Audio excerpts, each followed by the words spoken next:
नमस्कार। आइए आज हम इस वीडियो के माध्यम से एड ग्रेड अभ्यास पुस्तिका विषय विज्ञान कक्षा 8वीं देखिए इस प्रकार से हम यह नई एड ग्रेड अभ्यास पुस्तिका देख सकते हैं। देखिए इस प्रकार से हमें सत्र 2023-24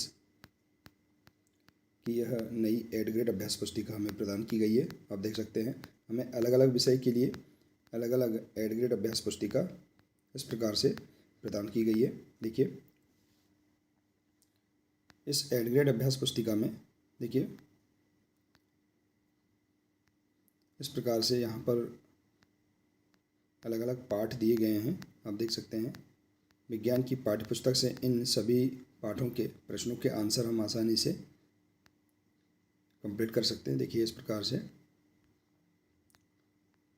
पाठ 13 तक ये सभी पाठ दिए गए हैं। इनके आंसर हम विज्ञान की पाठ्यपुस्तक से आसानी से खोजकर कंप्लीट कर सकते हैं। तो आइए देखते हैं पाठ 1 फसल उत्पादन एवं प्रबंध के सभी प्रश्नों के आंसर हम कैसे पूर्ण करेंगे, इसका हम संपूर्ण हल आज इस वीडियो के माध्यम से जानेंगे। देखिए यदि आप इसी प्रकार से इसके आगे के सभी अन्य पाठों के संपूर्ण हल आप समझना चाहते हैं, कंप्लीट करना चाहते हैं, तो आप हमारे इस चैनल से जुड़े रहिए और इस चैनल को सब्सक्राइब अवश्य कर लें। साथ ही बेल आइकन को प्रेस ज़रूर कर लें ताकि आने वाले नए वीडियो सबसे पहले आप तक पहुंचते रहेंगे। तो देखिए पाठ 1 फसल उत्पादन एवं प्रबंध के सभी प्रश्नों के आंसर इस प्रकार से आप विज्ञान की पाठ्यपुस्तक से कंप्लीट कर सकते हैं। देखिए इसमें पाठ की पूर्व तैयारी दी गई है। देखिए इस पेज में हम इसे इस प्रकार से कंप्लीट करेंगे। उपकरण दिया है, कृषि में उपयोग आने वाले उपकरणों को छांटकर लिखिए। तो देखिए यहाँ पर जो कृषि में उपयोग आने वाले जो उपकरण हैं उसे छांटकर आपको यहाँ पर लिखना है।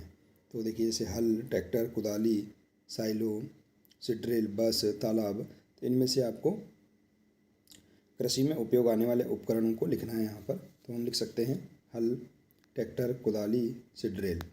इसके बाद देखिए यदि और कोई उपकरण आपने देखे हैं तो यहाँ पर लिखें। तो जैसे कि देखिए कृषि में उपयोग आने वाले उपकरण कल्टीवेटर, थ्रेसर, डिस्क हैरो, फावड़ा इत्यादि हम यहाँ पर लिख सकते हैं। इसके बाद देखिए चलो फसल बोए, जो बॉक्स खाली है उनमें निम्नलिखित शब्दों से चयन कर लिखिए। जैसे देखिए यहाँ पर मिट्टी तैयार करना, इसके बाद जुताई करना, इसके बाद है बुवाई, फिर सिंचाई और रोपाई या इसे बोलते हैं निराई। इसके बाद देखिए कटाई और यहाँ पर इसके बाद है फसल उत्पादन। तो इस प्रकार से देखिए हम यहाँ पर इसे कंप्लीट कर सकते हैं। देखिए इसके बाद आइए देखते हैं प्रश्न पहला दिया है, दिए गए शब्दों में से चुनकर रिक्त स्थानों की पूर्ति कीजिए। जैसे दिया है गोबर एवं पौधों, खरीफ, छिड़काव तंत्र, खरपतवार नाशी और सीड्रिल। देखिए पहला प्रश्न दिया है जून से सितंबर माह तक खालिस्तान फसल की बुआई की जाती है, तो यहाँ पर खरीफ की फसल की बुआई की जाती है। इसके बाद है सीड्रिल, यंत्र द्वारा बुआई करने से समय एवं श्रम की बचत होती है। तीसरा है खाद एक प्राकृतिक पदार्थ है जो खालिस्तान के अवशेष के विघटन से प्राप्त होता है, तो गोबर एवं पौधों के अवशेष के विघटन से। इसके बाद चौथा है असमतल भूमि वाले क्षेत्रों में सिंचाई के लिए खालिस्तान का उपयोग किया जाता है, तो छिड़काव तंत्र का उपयोग किया जाता है। इसके बाद है 2-4D एक खरपतवार है। तो इस प्रकार से आप रिक्त स्थान वाले प्रश्नों को कंप्लीट कर सकते हैं। इसके बाद देखिए अगला प्रश्न है प्रश्न दूसरा, सही विकल्प के आगे राइट का निशान लगाइए। देखिए निम्नलिखित में से किस कार्य से मिट्टी को पोषक तत्व प्राप्त नहीं होते। तो देखिए खेत को कुछ समय बिना कुछ उगाए छोड़ देना, इसका ये राइट आंसर है। तो आप इस पर टिक लगा सकते हैं। इसके बाद है दूसरा, पहली जल की कमी वाले क्षेत्र में रहती है, वह सिंचाई के लिए किस विधि का उपयोग करे कि जल व्यर्थ ना होकर सीधे पौधे की जड़ों को मिले, तो ड्रिप तंत्र का उपयोग करें। तो इस पर हम बी नंबर का राइट आंसर है। इसके बाद तीसरा देखिए निम्न में से रबी फसल का सही युग्म है, तो गेहूँ और चना रबी फसल का सही युग्म है।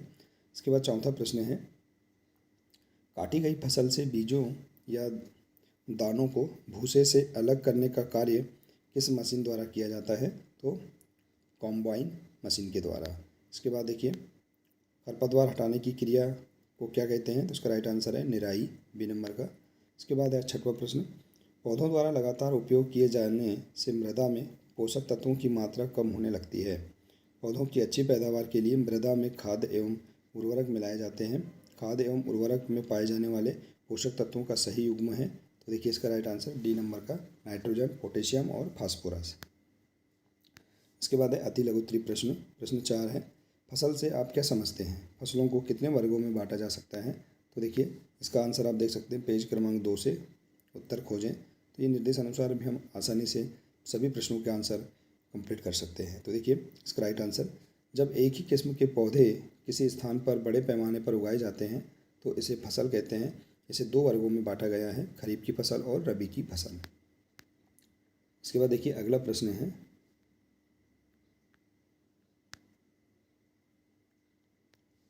प्रश्न 5वां, बीजों को उचित दूरी पर बोना क्यों आवश्यक है? तो इसका राइट आंसर देख सकते हैं पेज क्रमांक 5 से। पौधों को अत्यधिक घने होने से रोकने के लिए बीजों के बीच उचित दूरी होना अत्यंत महत्वपूर्ण है। इससे पौधों को सूर्य का प्रकाश, पोषक तत्व एवं जल पर्याप्त मात्रा में प्राप्त हो। इस प्रकार से हम इसका आंसर लिख सकते हैं। इसके बाद है सिंचाई के पारंपरिक स्रोतों के नाम लिखिए। तो देखिए सिंचाई के पारंपरिक स्रोत है, पहला मोट या गिरनी, दूसरा है चैन पंप, तीसरा है ढेकली, चौथा रहट या उसे बोलते हैं उत्तोलक तंत्र। इसके बाद है पशुपालन किसे कहते हैं? तो इसका देखिए आंसर, पशु को पालकर भी खाद्य पदार्थ प्राप्त किया जाता है, इसे पशुपालन कहते हैं। तो इसका आंसर आप पेज नंबर 12 से कर सकते हैं कंप्लीट। प्रश्न 8वां है, फसल को बोने से पूर्व आप स्वस्थ बीजों का चयन किस प्रकार करेंगे? तो देखिए इसका आंसर, फसल को बोने से पूर्व स्वस्थ बीजों का चयन करना बहुत आवश्यक है। इसके लिए अच्छी तरह से सूखे हुए नमी रहित बीजों का चयन करना चाहिए। उनमें जीवाणु, वायरस आदि नहीं होना चाहिए। हमें ऐसे बीज लेना चाहिए जो पानी में डालने पर ऊपर न तैरते हों। अत्यंत हल्के बीजों को निथार देना चाहिए तथा केवल भारी बीजों को ही लेना चाहिए जिनमें नमी बिल्कुल नहीं हो तथा किसी भी प्रकार के कीट घुन न हो और बीजों को लंबे समय तक सुरक्षित रखा जा सके। इसके बाद है प्रश्न 9, फसल के भंडारण से पूर्व धूप में सुखाना क्यों आवश्यक है? तो देखिए यदि फसल के बीजों को सुखाए बिना भंडारित करते हैं तो उन बीजों में नमी रह जाती है जिससे बीजों के खराब होने की संभावना अधिक रहती है। इसलिए बीजों को अधिक समय के लिए भंडारित करने के लिए उनको सर्वप्रथम धूप से अच्छी तरह से सुखाना चाहिए जिससे कि बीजों में नमी चली जाए और उसमें जीवाणु या वायरस आदि ना पैदा हो सके तथा उसमें किसी भी प्रकार के कीट पाई व घुन न हो तथा बीजों को अधिक समय तक सुरक्षित रखा जा सके। तो इस प्रकार से आप इस प्रश्न का आंसर लिख सकते हैं। इसके बाद है प्रश्न 10, जैविक खाद उर्वरक की अपेक्षा अधिक अच्छी मानी जाती है, स्पष्ट कीजिए। तो देखिए इसका मुख्य कारण है